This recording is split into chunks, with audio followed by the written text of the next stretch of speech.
Hello, human peoples. You're listening to the podcast network of Gamefully Unemployed. To support us and gain access to great exclusive podcasts like Fox Mulder is a Maniac, Tom and Jeff Watch Batman, Star Trek The Next Futurama, and our latest show, Spiel Boys, head over to patreon.com/gamefullyunemployed. We do game streaming, movie nights with our patrons every Friday night, and you can even commission your own podcast about anything you want. Literally anything, within reason, and we have to do it. You are quite frankly out of excuses not to go visit patreon.com/gamefullyunemployed. That's patreon.com/GAMEFULLY unemployed, which is spelled like it sounds.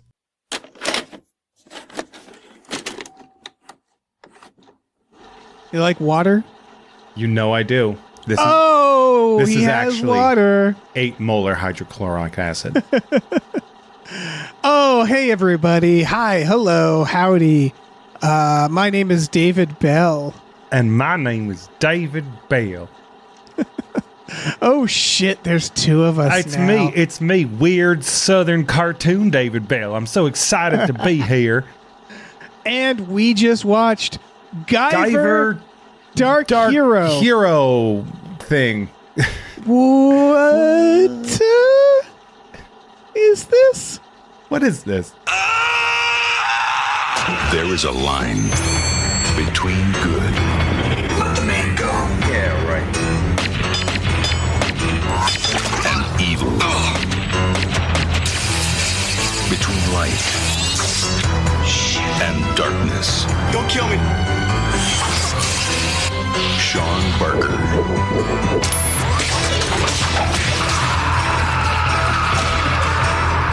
has crossed that line. You know, here's what I'm going to tell you, Dave. Also, Yeah. It's me, Jeff May. Liar. Hi, Jeff. You liar. I wasn't David Bell. I wasn't a cartoon. It's true. Before we get into this, hold. Oh, yeah, okay, fine. Hold those horses. I have someone to thank. Big thank you to our patron, the enchanted wandering unpierced left nipple cider served at room temperature.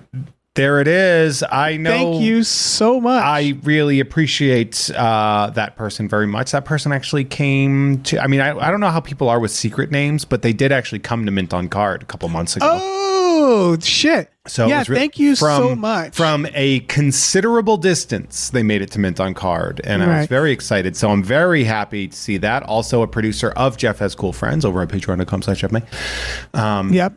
Yeah, we don't want to call anybody out, but thank you so much.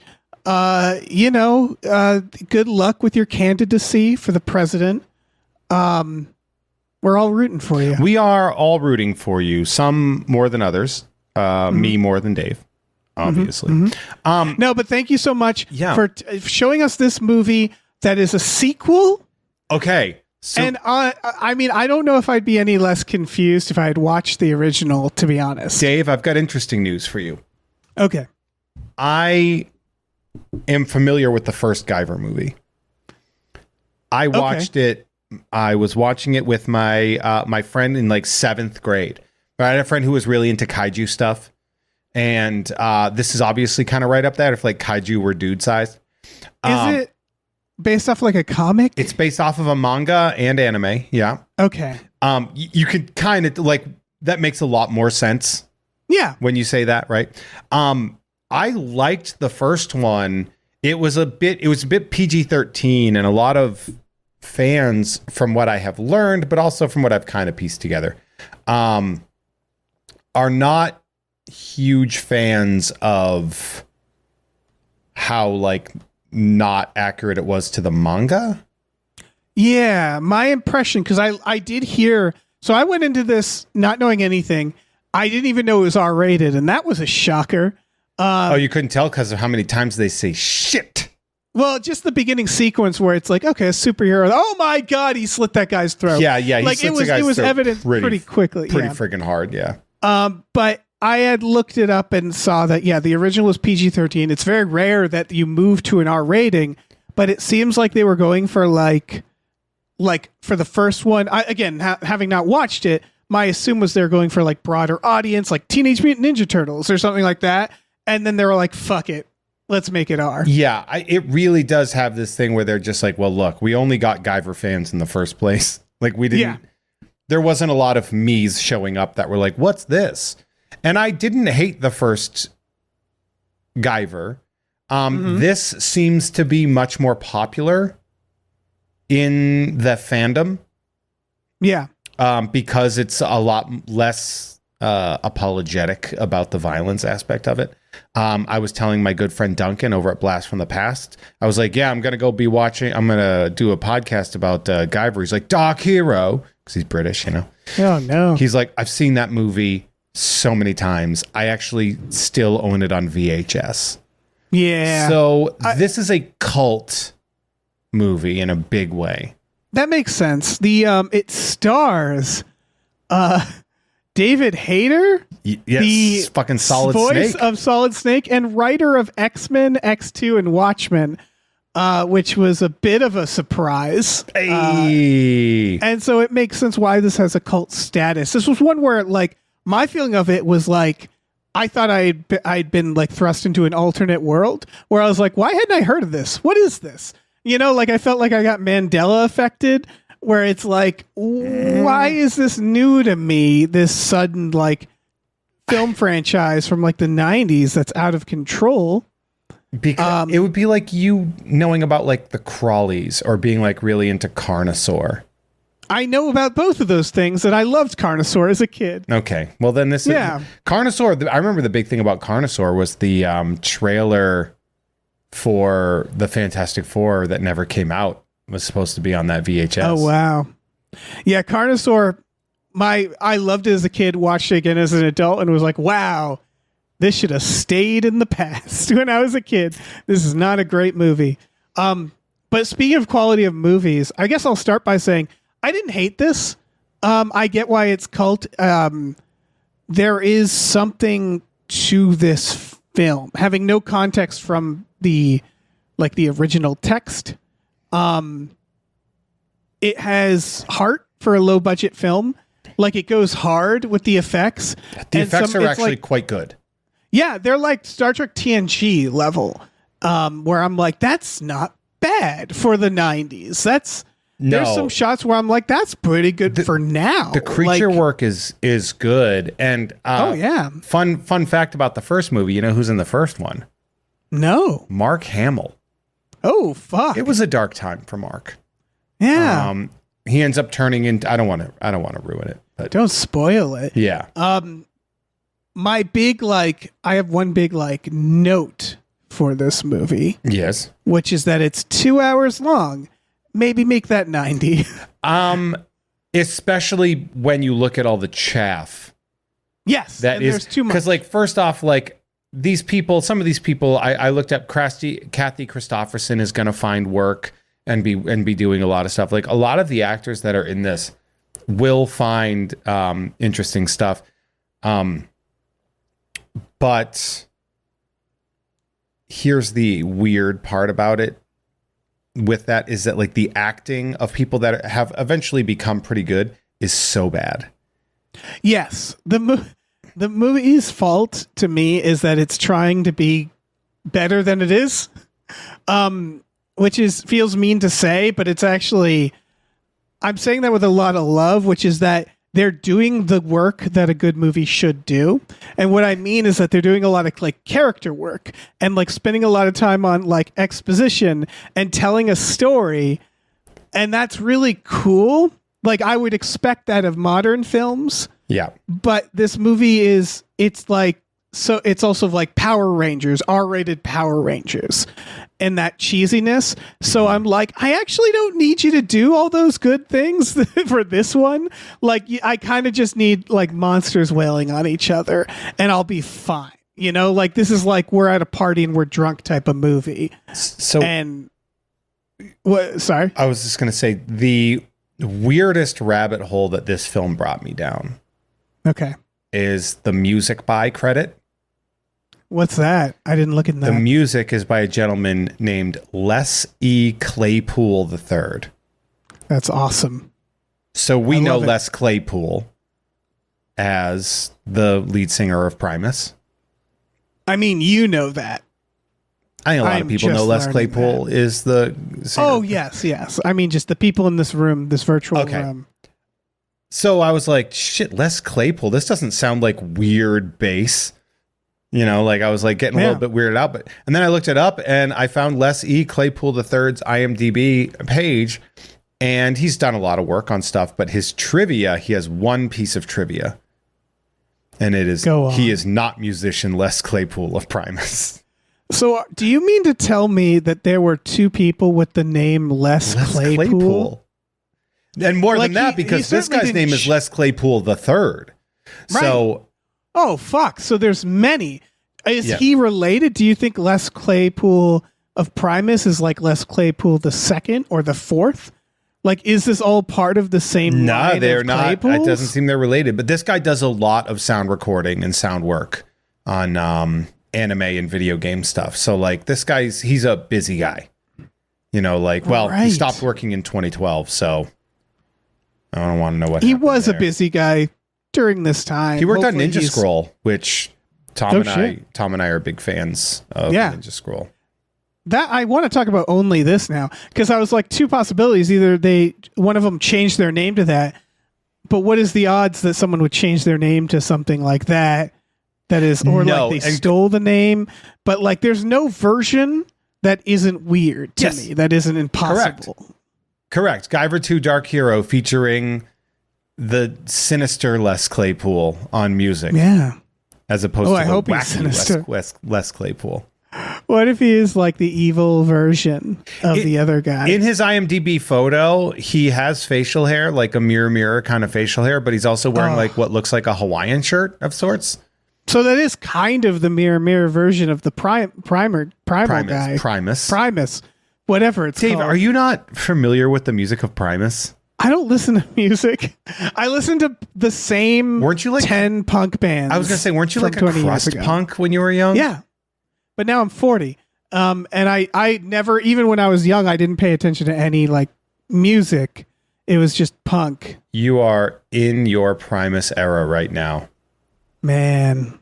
Maybe I'll get really into Primus. The effects go harder than they have any right going.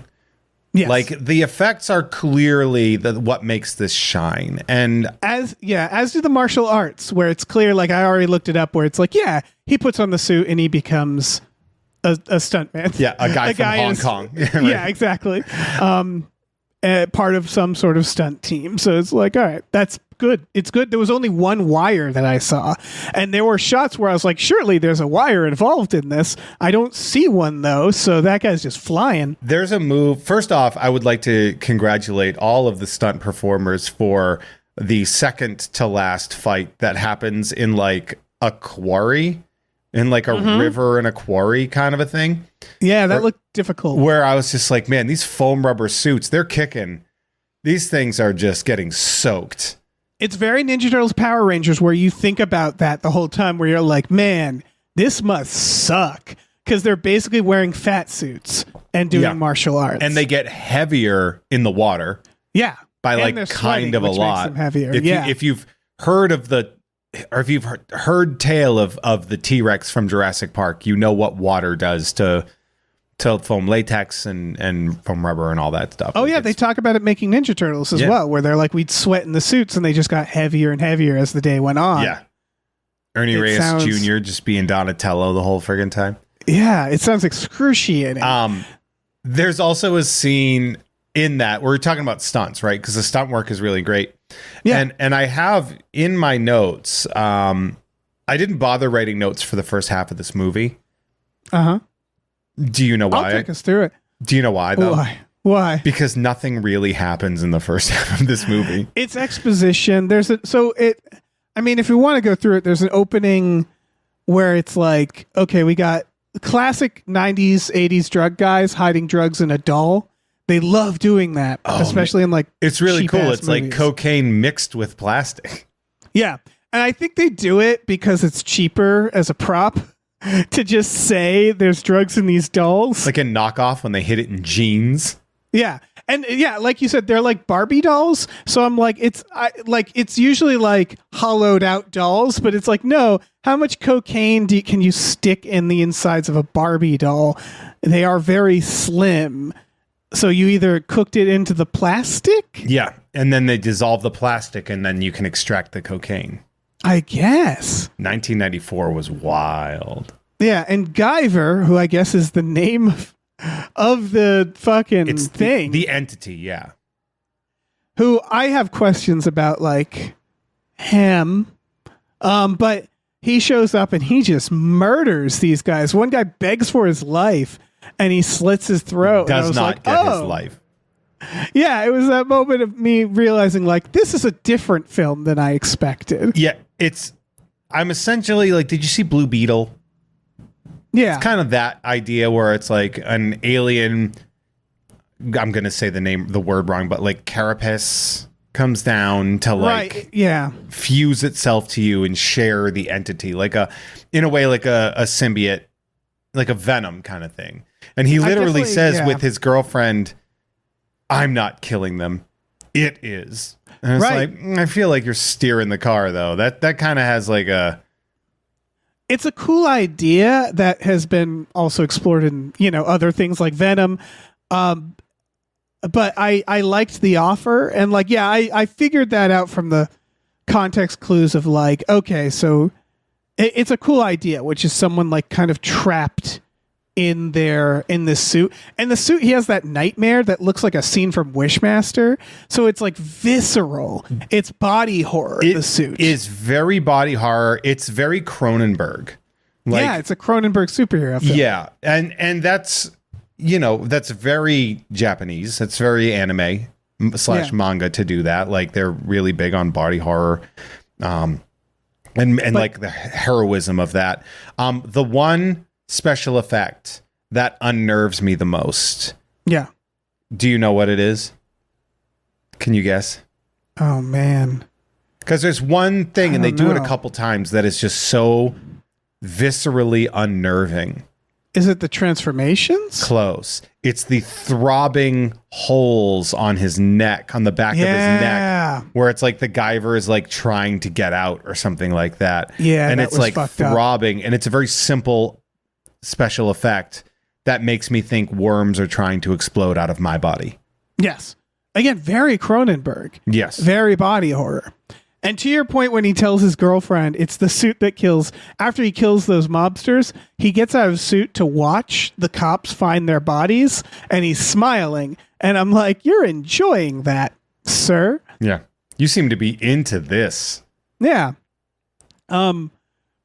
Yeah, the girlfriend scene that you're referring to is also, I assume, the girlfriend from the previous film. Maybe. That they had seen that in 30 years. They had to bump her for this one. They were like, all right, we need a new love interest. We need a whiter love interest. Yeah. People didn't like this whole miscegenation thing you put into the last one. Right. It's also a different actor. The main guy is different from the original Guyver. Yeah, they just swapped everybody out. Yeah, they're like, you don't care. You didn't. I don't know why you didn't tune in to see the guy. Yeah, you tuned in to see the Guyver.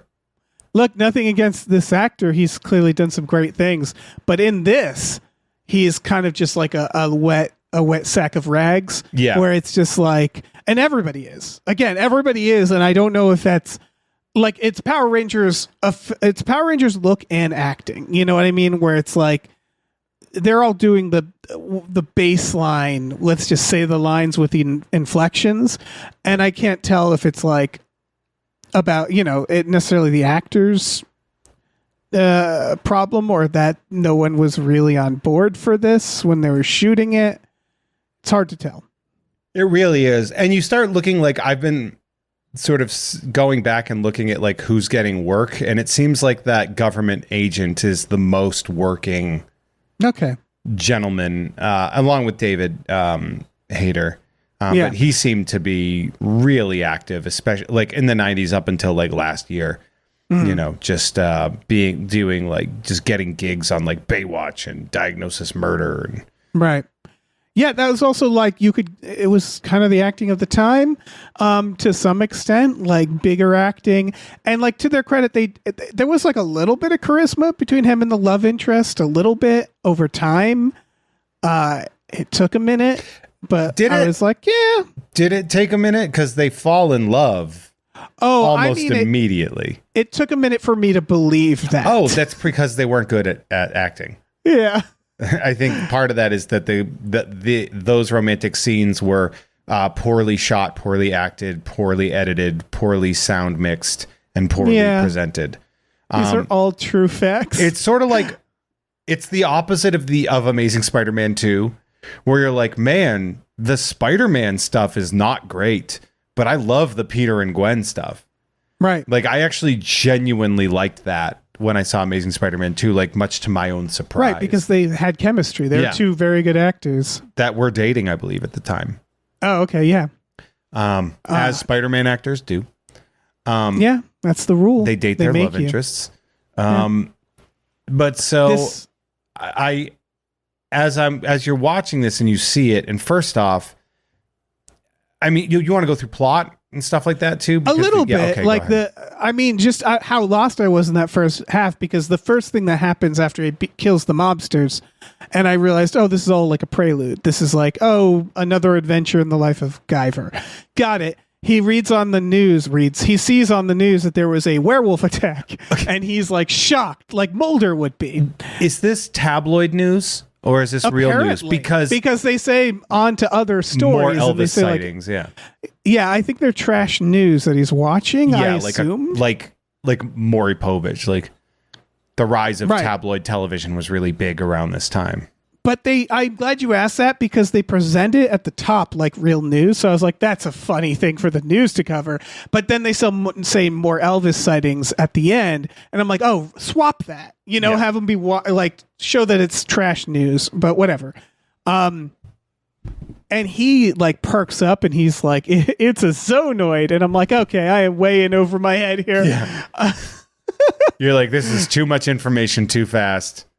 Yeah. But I guess zoonoids, as we learn, look like werewolves, kind of. They're just beasts. They're Cronenberg beasts. They're monsters. Yeah. And these were two guys who saw this werewolf around an archaeological dig. So he goes to the dig and starts, I don't know, stalking this lady, approaching. I guess he goes to that. She approaches him. Remember? Shop. Oh yeah. She's buying Bud Dry. She's like, "Hi, store. I'm the world's sexiest scientist." Yeah. I couldn't help but notice that you're asking about the archaeological dig that we kicked a news reporter out of. Yeah. Why? And then, first off, like, what is she doing? She's buying Bud Dry. Ma'am. This is a man you don't know trying to find out more about where you are located, and you're like, I'm staying there. Come on, come by. Yes, this woman has a death wish, because like, even when he's like, I've been drawing these pictures that match your dig, in my mind I would go like, oh, because we see the dig, there's like 50 people there. It's not like five people here, classified. And so it's like, he could be a friend of one of those people. He could have gone to the dig site earlier. There's so many reasons he could have these drawings. But she's like, oh, you must be special. Let's go. Let's walk into the woods at night together. Guy I've never met. And I'm like, this is how you get murdered. She has no survival skills. She's like a toddler. Yeah. But a very sexy scientist. Yeah. And so, he gets to know her at the dig. She really is just like, yeah, come hang out. Here's all the information. Here's the dig. They go to the woods at night. And then I guess luckily the zoonoids attack. Yeah. They just... Is it a zoonoid? It looked like Rocksteady. They make cat sounds. Did you notice that? They do have that like what it is like, how sound editors are like, well, to get the sound of the lightsaber, we actually get this and then that and then that, and we mix it together. The elephant's trumpet is actually the TIE fighter. You just play it backwards and blah blah blah. And like, these guys are like, we're gonna do that, and then but they do is that they just overlap audio files of animals. Yeah, you feel like they'd be like, did you know the sound of the zoonoid? And it'd be like, it was a cat. We all knew it was a cat. Yeah, it's a mix of a lion's roar, a bear's growl, and a cat losing its goddamn mind. And you're like, yep, I didn't know that. I know. It's very clear. And a cat at 3 a.m. Yeah. Oh yeah, they attack the hunter and the news person, who refuses to take a picture, and they negotiate money. And like you do. yeah, and then Guyver runs into him. He sees the Zoinoid and goes, "I destroyed all of you." And I was like, "Wow, you did a genocide in the last film? All right, I guess they're bad, but all right." Again, I'm just being filled in here. Yes. Well, it's funny because he's very specifically, like, in the first movie, he puts an end to Kronos. And what we find out in this movie is the guy's just like, yeah, you just, the LA branch, man. Like, yeah, it's a multi-billion-dollar corporation. Yeah, they're just, I love that shit because it, like, that kind of makes sense, honestly. It's both lazy and super practical. Yeah, I feel like that's happened to a few other things where it's like, I destroyed you, and it's like, you destroyed a building. Yeah. Like what are you talking about? In what world do you think that one thing did it? It's sort of like in Fight Club at the ending when you're like, that wouldn't do it. Right. That wouldn't do it. They have backups. Yeah. It's adorable you think that would do it. You're going to have to go to Hartford if you and Minnesota if you want to end up undoing all that. And then it's also like, it's stored. Yeah. The internet exists in 1999. Yeah. No, that's very adorable. God, we get the fight scene that's starting the long tradition of white dudes knowing martial arts the moment they put on a mask. I'm reminded of being 5'5" all of a sudden. What was that fucking ninja movie we watched? Revenge of the Ninja is another one. I love it. I love it because the thing is, these martial art teams are so good. And it's just like, just cast them. Well, that's what they're they not did. Actors, and I'm like, they're not actors either. It's fine. I will say that they did do that with Ernie Reyes Jr. in Teenage Mutant Ninja Turtles. Yes. They were like, well, give this guy a character. Yeah, we've slowly been learning this over time, where I feel like they realize, like, it's actually cheaper to just bring martial artists to acting school than actors to martial arts school. I mean, I've actually said this before, but like not necessarily. Yeah. Like, it's a lot easier when it comes to sports. It's a lot easier to cut and edit around the actor pretending to do the sport than it is to, like, look at Shaq. Yeah. Shaq's been acting for 30 something years. He has not improved the entire time. He really hasn't. No. That's right, I'm Shaq. Like, every time. We love it. We love it. Yeah. But, like, it's a lot easier to learn the skill of like whatever sport and you can't cut around bad acting, but you can cut around somebody who's not great at a martial art, unless you're the editors of Iron Fist.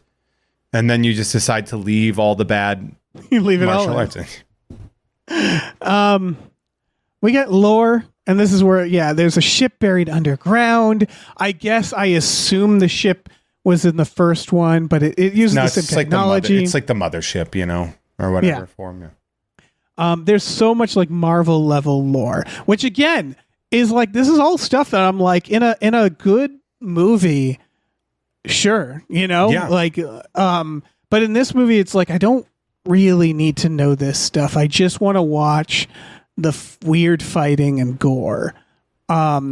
The lady is really excited about it. Again, like, this is when I started to actually kind of like her character, I guess, because she's like, we could grow a machine. And I'm like, sure, if that's your thing. If you think you could grow a machine, go But again, for they're doing character work more than a lot of other movies of this caliber would do, where it's like, okay, we're giving her motivation. Yeah.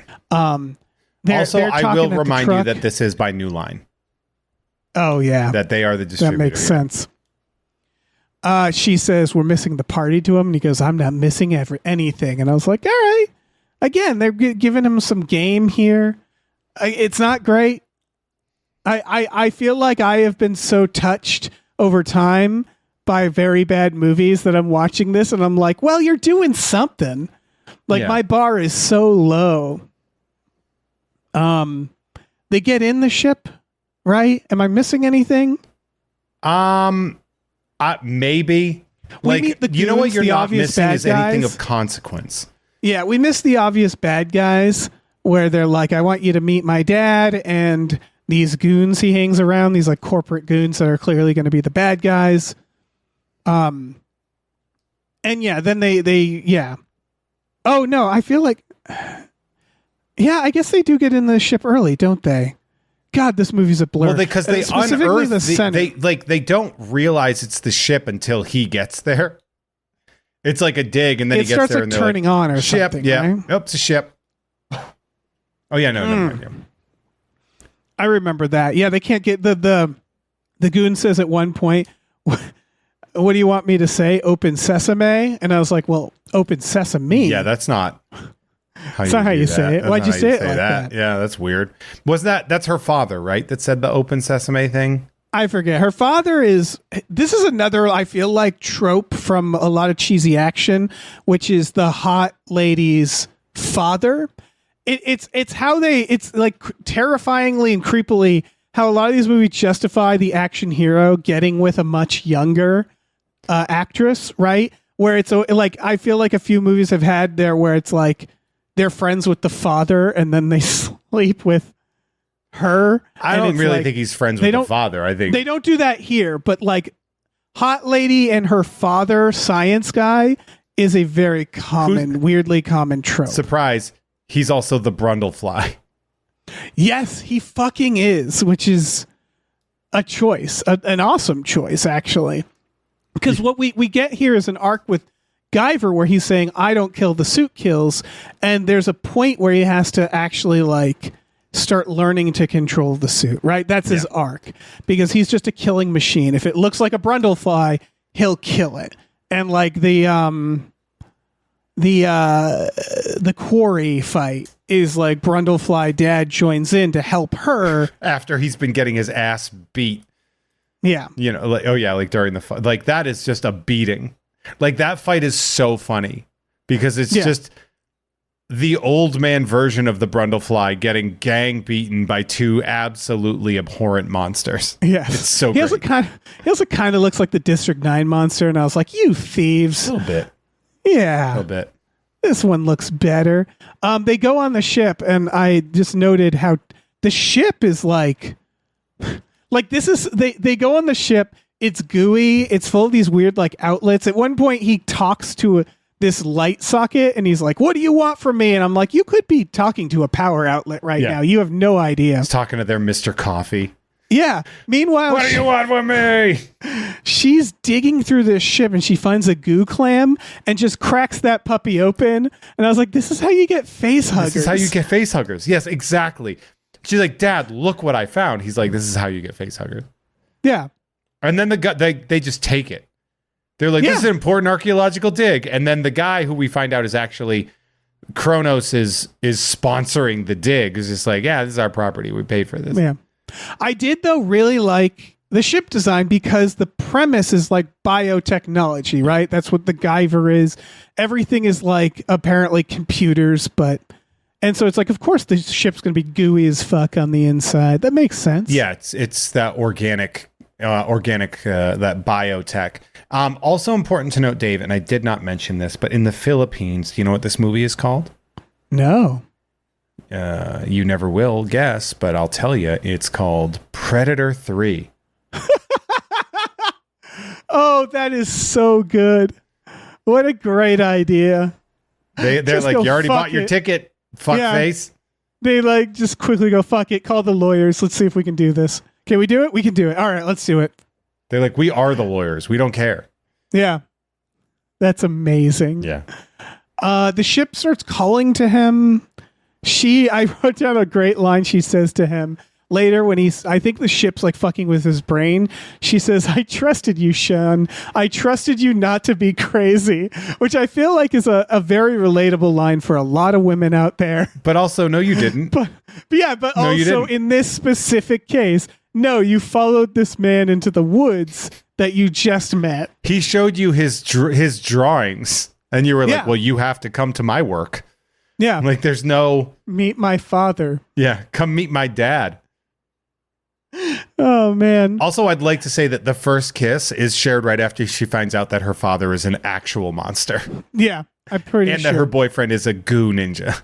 This is one of those cases. I love that. This is also feels like a trope because again, I do feel like there's scientist father as a trope, and scientist father usually dies. And there's that also that trope of like the romantic interest having her life demolished, and then at the end being like, "It's okay, I'm good." And it's like, I'm are still you really a little horny. Yeah, her life is ruined in this, and at the end she's like, "Well, that's that. Time to drive off into the sunset with my monster boyfriend." With my bio ninja boyfriend. Yeah. We get around this time we get the reveal that the Office Space looking motherfucker is the baddie. He transforms into what also looks kind of like the Fifth Element monsters. A little bit. Yeah. The whatever their names are, they're I really feel like, when did this come out? I don't know where it 94. came. 94. So probably it came out Fifth on Element. 4/20/1994 in Japan.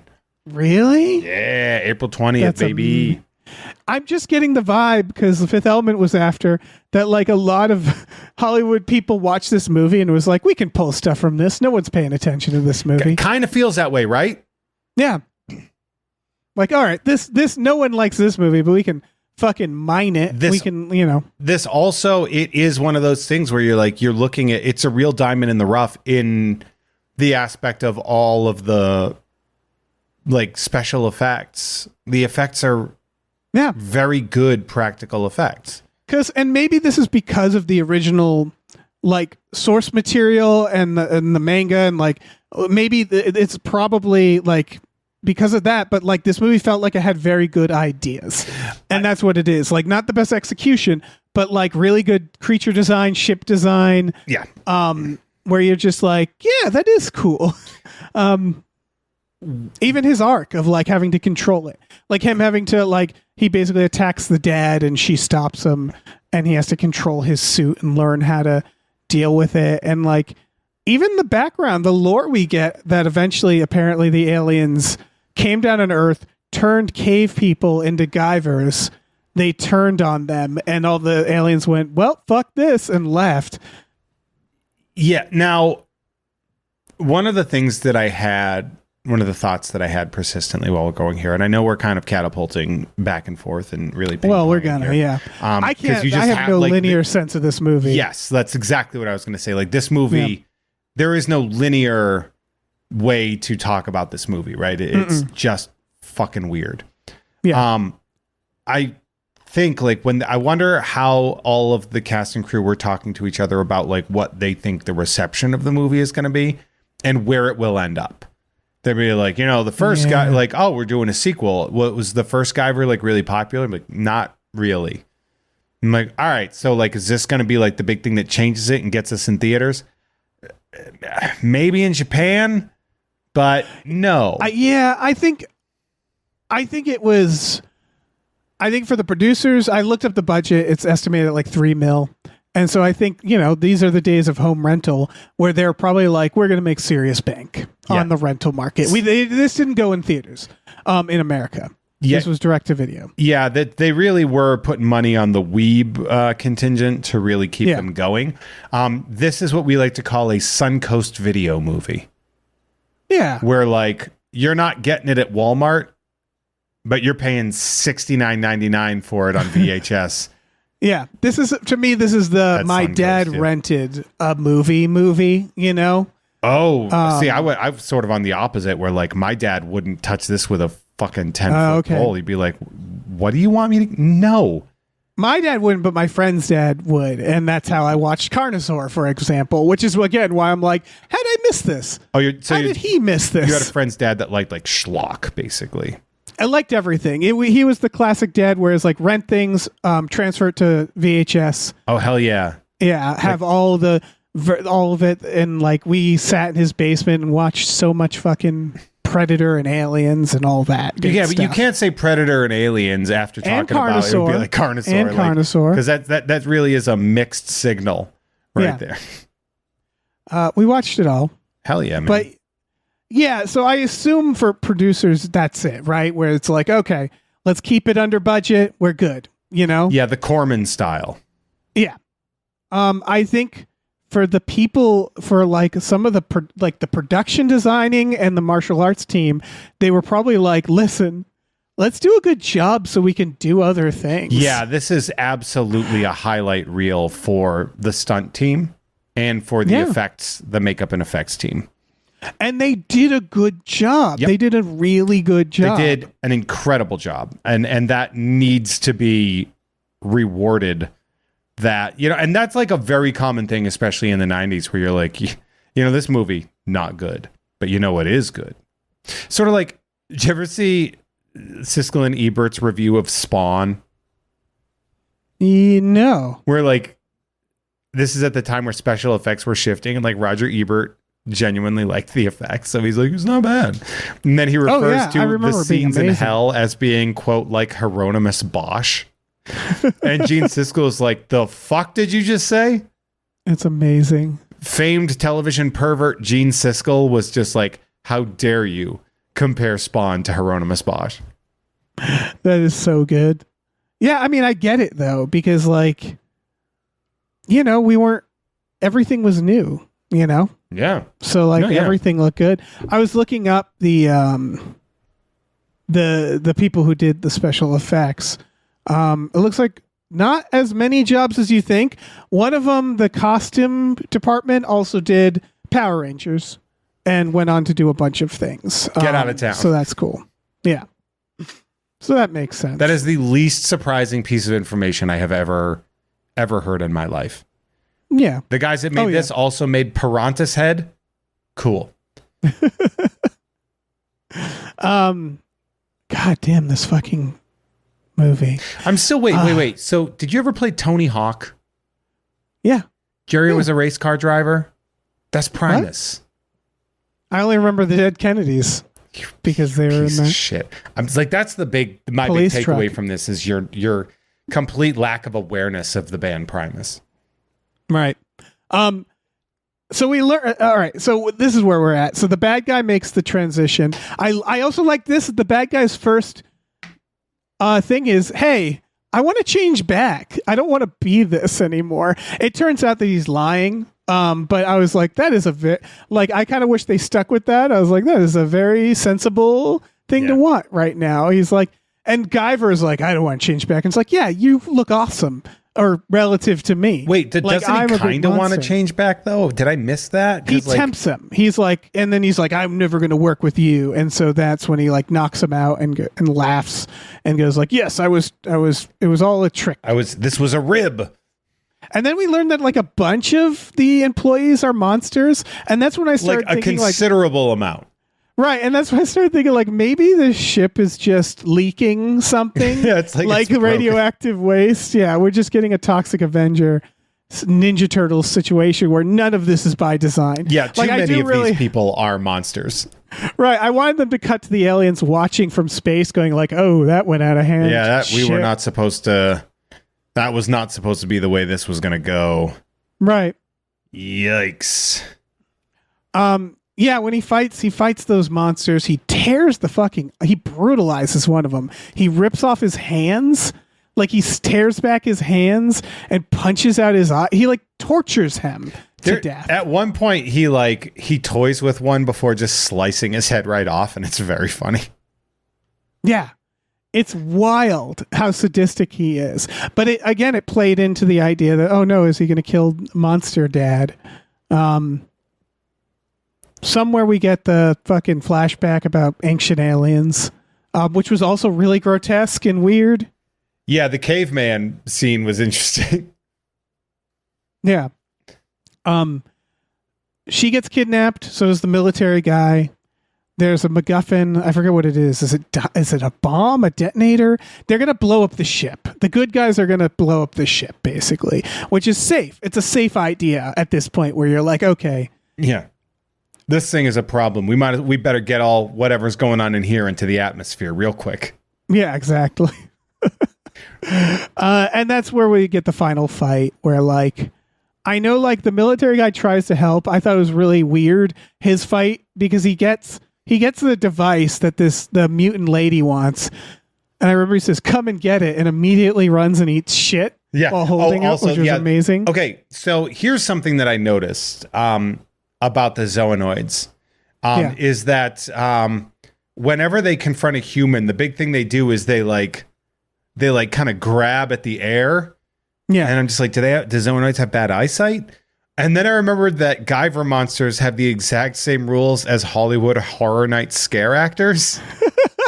They can't touch you. No, they have to like kind of slowly run after you. Like they can't actually go like, and that explains it too. Cause like whenever you see and that they do that in Demon Night too, when the demons come out and they like kind of like, and I'm like, that's gotta my favorite. Go ahead. Oh, my favorite is the Foot Clan, specifically in Ninja Turtles 2. When you watch the fight scenes, there'll be like 50 Foot Clan, but they're all taking turns. Yeah. Oh yeah. That's and the ones in the trope, back. Yeah, the ones in the back are just sort of rocking back and forth, like video game characters. Like they're in a little loop, and it's like, oh, you guys can jump in there. Don't be shy. Yeah, one of them should be like, hey, should we get like a gun? Yeah. Like, is that against Foot Clan rules if we just get a gun? I think even the shells you could shoot. You could shoot through with a shells, gun. Yeah. Oh, they're in their shells. Well, get a drill. Yeah. Just drilling into the Ninja Turtles' backs. This shouldn't be that hard. My organs, bro. But yeah, he shoots at this lady. He keeps calling her bitch, and then he executes her. R. He executes this woman. She gets electrocuted in a haunting way to lose her Zoanoid power, and then she's like, "Oh, this was really hard. I'm no longer a Zoanoid." And he's like, "And now you are being executed." He is military. I get it. He's like special forces or something. I'm sure he's executed a lot of unarmed people. He was in New Jack City. So maybe that's, he was also in Posse. He was really great in those early 90s, like black ensemble films of the time. But in a film that's about like finding your humanity because this suit is making you be violent, you'd think the human character would be an opportunity to have a hero moment where he says like you're under arrest or ties her up, and no, he shoots her between the eyes and says bitch. Well, it's fucking wild. He does also she is very evil. The Guyver work with him afterwards. So like, yeah, I guess he isn't great. Yeah, he represents the government. Like you're right because it's airtight. You're right. Fuck, it's perfect because they're showing. If the Guyver works for the government, this is what he would become. And so they are showing like he doesn't want to be this. He wants to not kill. Yeah, and this guy knows it's his duty to kill this woman by shooting her between the eyes. Yeah.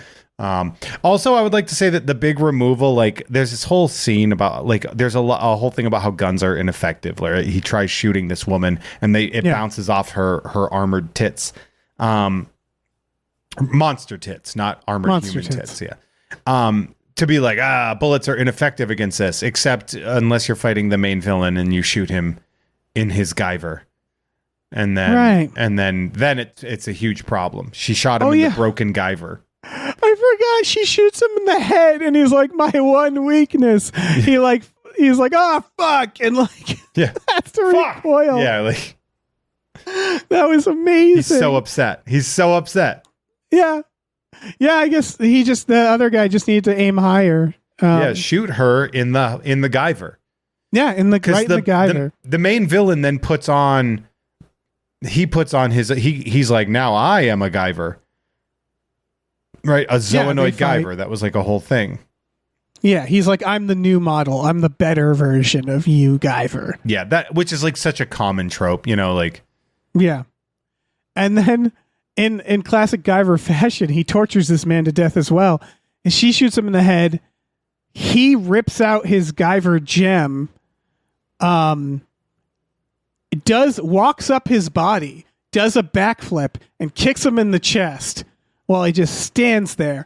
And then the bad guy starts to melt. The suit like malfunctions and you see his skull and he's still screaming. Yes. Now that is what we in the film watching community refer to as awesome. Yes. It was awesome. Okay, so you're with me on this one then. Yeah, the suit like refuses to let him die. It again melts him down to bones and he's still like, ah! And then mercifully, like, Guyver opens his chest and blasts him with like a jet engine, and it still takes a while for him to die. He still screams through it for a little bit and then finally dies. Yes. One of the things that I have in my notes is that Guyver goes in for a kick, but opts in for a much cooler, significantly less effective kick. Did you notice that? Where he Which does this one? really cool like flip where it looks like he's going to kick, but then he kicks with like the back foot and it's just like a little hinge kick. And I was like, well, that wouldn't hurt nearly as much as the one coming down. Like he's doing a flying axe kick and then he just kind of flicks the dude in the face. And I'm like, no, do what you were going to do the first time. That was going to land. 90s martial arts is some of my favorites because it has the combination of massive talent with like the hubris of like little kids playing pretend in the backyard where they're going for things that look like neat that aren't very good. Yes.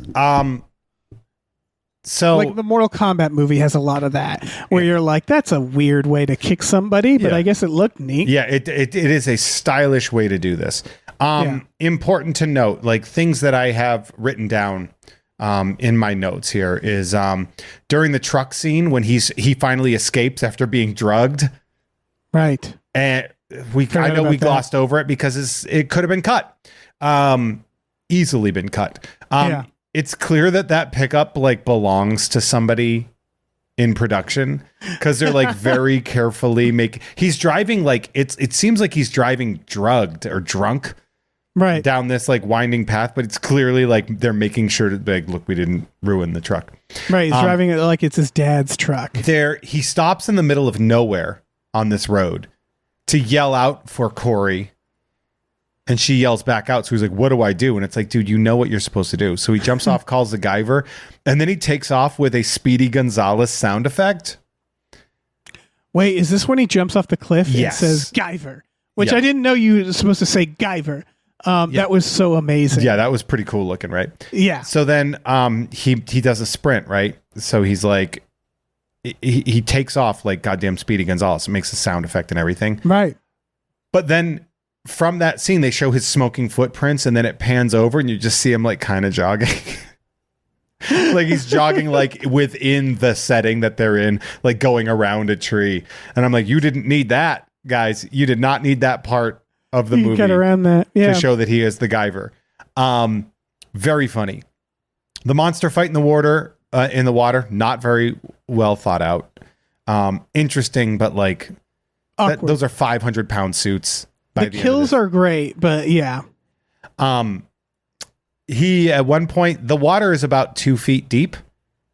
Yes. And he is playing hide and seek with them in the shallow water. Yes, they can't seem to find him in crystal clear 2-foot water. All right. I'm so glad you brought this up because I have a question I should have asked at the beginning of this, and I still don't know the answer to. What are his powers? Okay. Because, like, he kills. At one point, he seems like he's strong. He knows karate through the suit. I assume, or I guess the first film would answer this, like, maybe he just knows karate. I don't fucking know. He has, like, a space karate, though. Right. Like, maybe he knows some kind of karate that we haven't even been privy to learn about yet. A super special karate. Alien karate. Damn. Imagine that fucking your weekend up, right? It was great if it was all designed for 0G, and so none of it fucking works. Yeah, like he's like expecting lying on to the float. He ground. just like breaks his hip. Yeah. I was supposed to get 800 more turns on this kick to get momentum.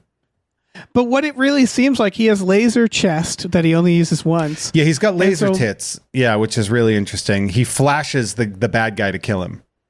Right, and it feels like he could have done that more. Maybe he couldn't control it, or maybe it only works once. I don't know. Iron Man 2 does something similar to that. Yeah. Where he does the, like, he uses that one thing and he's like, that you could have done that. Yeah. You could have led with that next time. Right. And he says something, right? He says, like, it only works once there. Yeah. But, like, I don't know. I need more. I need to know what the fuck this guy can do. Because it really just seems like he's a guy in a suit doing karate. And, like, that's fine, man. That's great. Maybe the suit gives him karate powers, but He's like if Batman makes you sick to look Yeah. at. Yes. If He's gross Batman Batman. smells like a wound. God, he must smell It must terrible. smell so like dank. Acrid. I think he smells acrid because Yeah. he's like sort of metal, and it's like metal, like I assume hooked into his flesh. It's apparently like a nano suit, I want to say, because it just shows up. It's a biosuit, so it like lives within him. Yeah, like a parasite. Right. Yeah. It's in his neck. Like, yeah. That's disgusting. This movie's disgusting. Man makes me sick. Yeah. And she's so turned on. She finds out her father is a demon and her boyfriend is an organic alien samurai within, I would say, 4 minutes of each other. Yeah. Her day is ruined. Yes. Her career, her family, her life. She's got to be smoking cigarettes like that Sylvester the Cat gif, like pouring coffee, like everyone's a freak. She must just have a death wish that we didn't see at the beginning of this. Yeah. Because then she goes off with Guyver at the end. She She's like, swallows his tongue immediately after finding out her father is the Brundlefly. Yeah. Swallows his tongue. I mean, it's clearly something she's into. Yeah. Like they should have, like Bad Santa has a great character bit where like the hot love interest who's getting with Billy Bob has a Santa kink. And it was like, oh, that's a good idea because like otherwise, like a lot of comedies, you're like, why is she with him? Yeah. And it's like, yeah, give her like a fucked up kink. Like this woman, maybe she needed a fucked up kink. So we'd learn why she's going along with this. Because otherwise it makes zero sense. Yeah. I mean, he's like, she also states very early on that he's attractive. When she's talking to the other female scientist, she's like, well, at least somebody's getting some action or whatever. And she's like, I met this man 3 minutes ago in a general store. Yeah. In Utah. Yeah. Like how, I don't know. I'm sure it's a small town. I get it. But like, come on. Surely you can find another attractive guy your age. Yeah. At some point. I like that the government man is wearing a 1-800-DENTIST headset. Very good. I like that. I love that shit. And also the gunshot when he executes that woman sounds like not a gun. No, it does not. It sounds like somebody like popped a paper bag. Yeah. I love it when a movie doesn't quite have a budget for guns and military stuff. So it all feels like they got like, I don't know, like, thrift store, army surplus stuff. But this also seems like the easiest sound effect to get. Yeah. So why did you fuck that up? I don't know. Was it maybe it was a volume. Maybe it's like a too low, what a gunshot would sound like if you drop the volume too low. I can't say I was paying attention to the sound design of this movie, but maybe it was just bad, It like, I know what worked. I know what was good, but I haven't really pinpointed like what doesn't work as much. I don't know. Maybe the sound design just dropped the ball. Yeah. I don't know who edited this. Doesn't matter. It really doesn't. I'm not going to look it up. No. And I think that's one of the great things. And thank you to the Wandering Unpierced Left Nipple Cider served at room temperature for suggesting this, knowing the two of us, because I know you've listened to our work, and knowing exactly how we would respond to this. Oh, yeah.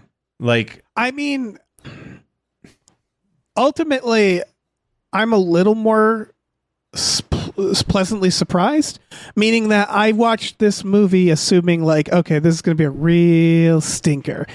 And you were right.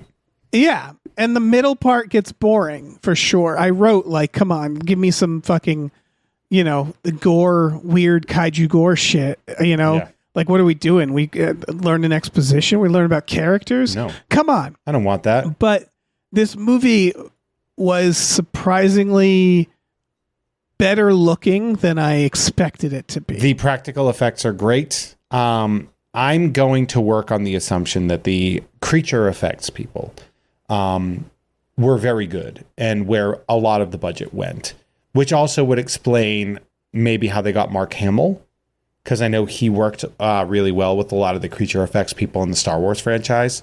It would not surprise me if some of those people worked on this movie. Right. They're like, shit, Mark's on there? Yeah. Yeah. Mark knows how to party. Or vice versa, where it's like, hey, we can get you Mark Hamill. Like, he's not doing much in 1990. The Flash just got canceled. So, like, Yeah. You're good. Fuck it. It's one of these things where when Crane, who's like the sort of main villain, becomes a Guyver Zoanoid, when I was watching it, I was like, this is kind of a hat on a hat, right? Like, and the whole thing is like, that's not a good, that's an unstable Guyver. Right. And you're just sitting here like, wait, did I miss something here? Did I not? Was I going to the bathroom during a very important scene about an unstable Guyver? That did confuse me too, because I thought maybe I just wasn't paying attention and like, oh, I guess that's what he looked like the whole time or something. Yeah, there's a lot of rereading the paragraph for me on this where I had to keep rewinding it and being like, I rewound a few times, yeah. When I was 13, I was 12 when this movie came out, right? I was much less protective of my time. Yes. So I would have been like, you know what movie I love? Guyver 2. Mm-hmm. As I am now older and I realize that my time is finite and I cannot buy any more, I watch this movie and I'm just like, you know what? Fuck you guys. What, for making this happen? Yeah, for making the movie. See, I'm like, this is just what my life is, I guess, you know? Yeah, there's also that too. Yeah. Yeah. I know. But again, my bar is so low that I watched this and I was like, what a surprise. What a pleasant surprise. Compared to some other movies I've watched, this is a delight. That is true. You have forced me to watch a lot of very bad movies in my life. At least this isn't like Hell Comes to Frogtown or something. Oh, God. You know? People that like that movie, I don't understand.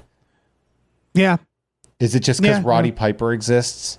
I think so. I think maybe I assume alcohol is often involved, where it's like you watch a movie drunk and then you're like, this was great, and you watch it sober and you're like, never mind, this is way worse. I think there's also like the idea of like people that like a cult thing will very much be like, no, you'll like this, and then you have to be like, you need to understand why things are cult. And it's because it does not appeal to everybody. It's like when all my friends try to get me to like Tom Waits. And I'm like the music of Tom Waits. And I'm like, I hate this. And they're like, but you know, it's cool. And I'm like, not to me. There's a reason why Tom Waits is a cult character. I mean, going back to my music tastes, like when people are like, I can't stand Ted Kennedy's, I'm like, yeah, most people can't. That's most people hate that voice. Like that's why punk isn't like huge. Yeah, you know, there's no fucking Taylor Swift Eras tour for punk bands. You know, I mean, there was Warped Tour, but that's not really punk. That's more pop punk than anything. That was the brief. That's how I am with like grime music. When everyone's like, you know, oh, what kind of music do you like? I'm like, you don't want to know. You know, they're like, oh, what do you like? I want to listen to some. I'm like, I don't think you do. I don't think you want to listen to 3 albums by The Streets. Right. I'm not slapping on Gigi Allen when someone's in my car. Like I'm waiting for when I'm alone for those things. Yeah. Primus is for Jeff time. Yeah. Real quick, I looked up the creature effects people, and sure enough, they have worked on such films as Galaxy Quest, Island of Dr. Moreau, Batman and Robin, Terminator 3, Big Fish. They're good. Iron Man. They're good, and they clearly work within a budget. Yeah. Oh yeah, Men in Black. One of them worked on Men in Black. These are pros. They're doing good. And this is like, that's clearly, they're smart. Actually, this is a very smart thing to do if you're going to make a movie that you know kind of sucks. Is you're like, we need to make it look awesome because, I mean, isn't that what Zack Snyder fans like? The fact that he makes a beautiful movie? Right. You know, like, that's got to be part of it, right? Like, just don't listen to the things being said in the movie, and it's great. Yeah, that's how I view, like, I know why people like Zack Snyder movies, at least sometimes. I don't know why you'd go out of your way to try to preserve the director's original vision, but sure, like, he makes a good looking movie. And these guys made a good looking creatures, and it's sort of like kaiju movies in general. Like, you know, does it look cool? Hell yeah. Yeah. That's why Godzilla 98 flopped. Because it didn't look cool. Because it looked like a fucking doofus. Yeah, it really did. Yeah, that movie was... That movie was so... Roland Emmerich should go to jail for that. Because aside from it was of the time. Like that was what we would do. But that with was too Godzilla much of its time because he was just like, what if we just did a Jurassic Park? Yeah. And it's like, no, that makes sense to me that they would, some producer would be like, yeah, we got a Jurassic Park this, right? We need a raptor scene. Get a raptor scene. It's like, well, Godzilla's huge. And like, make small Godzillas. It's like, all right, that goes against what makes Godzilla Godzilla, but sure, let's do it, you know? I mean, yeah. Anyway, this looks good. I can see why people would like it. It's definitely a good movie. I feel like it's a better movie when you're younger. No, I know what you mean, which is that it's the time thing where it's like it's a fun movie to have in your pocket, to show to friends, to talk over. It's a good talk over because there's a lot of stretches where you don't really want to pay attention. You want to do something else, you know? Like I can't imagine sitting and watching this film and doing nothing else, like in a going theater to the or theater, something. yeah. Yeah. It would be like watching Rocky Horror Picture Show without people. Yeah. And you're just like, why am I doing this? This is not good. Yeah. No, this is definitely like a hang out with friends movie. Yeah. Through and through. Which I didn't get to do.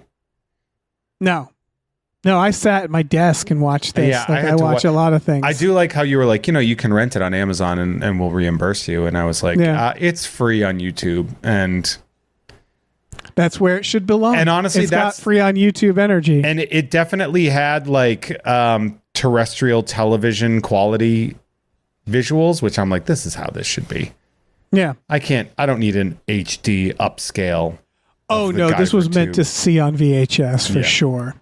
But even crystal clear, again, effects were better than I thought. Yeah, this is one of the better sci-fi original movies that isn't a sci-fi original movie that I've seen. Yeah.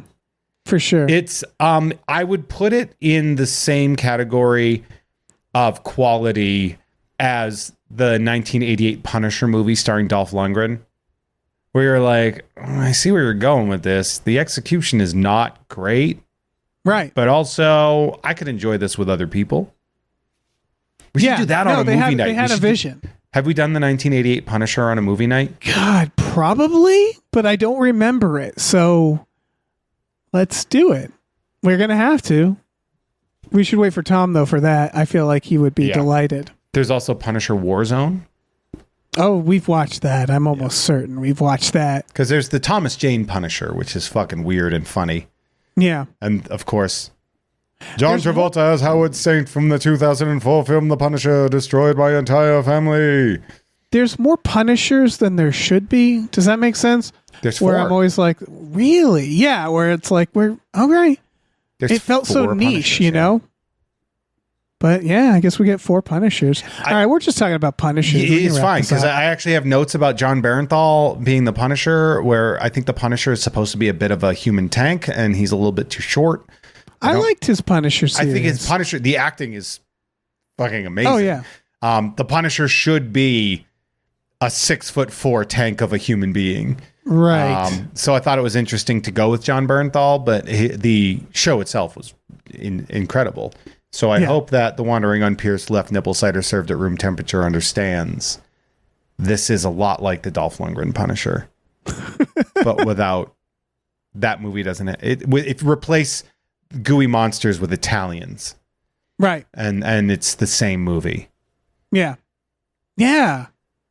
It's a good way of looking at this. I think that's where we can land on this. Yeah. Replace gooey monsters with Italians. With Italians and Japanese. So 2/3 of the Axis powers being represented in The Punisher. The Germans got off scot-free in 1988's The Punisher. Well, all right. I think we're good. I think we are. Yeah. The enchanted wandering unpierced left nipple cider served at room temperature. Thank you so much. Thank you. This was great. So much for allowing us. Yeah. Nay, giving us permission to finally get to enjoy this movie the way it was meant to be. I wouldn't have spiraling out of control. I wouldn't have even known it existed. So yeah. You didn't make Hannah watch it? No, they were not interested. But also thank you, Jeff, for being here I'm glad to my be here. guest, I'm glad to being my fulfill Tom. the requests of the Wandering on Pierce left nipple cider served at room temperature. Glad I could be here for this. Again, a movie I would have loved at 12 or 13 years old, and here I can appreciate what is good about it. Yeah. Do you want to plug some stuff? You plugged at the beginning too, right?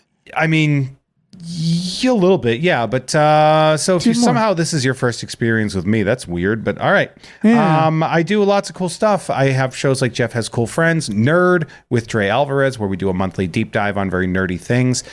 Next month, we're going to be covering Surf Ninjas with Nicholas Cowan from Surf Ninjas. It's exciting stuff. Very exciting. Thank you. As well as Ugg Fine with Kim Crawl. You can get all those at patreon.com/JeffMay. Dave, one thing I do is I open trading cards. Mm-hmm. I just did a Star Wars Chrome 2004, and the autograph I got was from the guy who played Boggs in Shawshank and Drake from Aliens. Oh, fuck. And I was like, shit, okay. That's awesome. I was like, how do I know this guy? Mark Ronston, I believe is his name. yeah. Pulled that out. That's on the youtube.com/@JeffHasCoolCards, or just look up Jeff Has Cool Cards. You can check that out. I do lots of great stuff with Adam Todd Brown on You Don't Even Like This Network. And of course, I am the co-host of Tom and Jeff Watch Batman on this specific network at patreon.com/GamefullyUnemployed, GAMEFULLY unemployed, which is spelled like it sounds. Nice. Thank you for doing gamefully. I don't have to do shit. I guess I'll say check out our movie nights. Like I mentioned, we watch movies like this one on occasion, and also good movies, but also not. We watched good movies. Twisters the other day. You could see Twisters the way it's intended to be seen on your computer Talked screen over. with a Yeah. bunch of jerks talking over it. Yeah. So check that out. If you like some jerks, we are those jerks. Be with us. Be with us. Please, please be with us. Be our Guyver. Embed yourselves into the backs of our necks and throb your way out.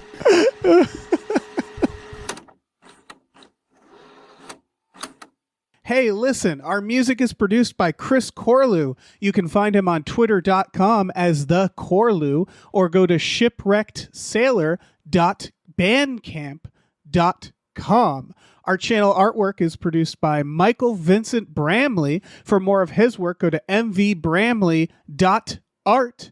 Our episode artwork is by Justin Brown, available on Twitter as Justin T. Brown or at Artness by JustinBrown.com. And finally, additional artwork is by Starlene Hodge. You can find her work at StarleneArts.com or on Twitter as StarleneX. Cool. Goodbye.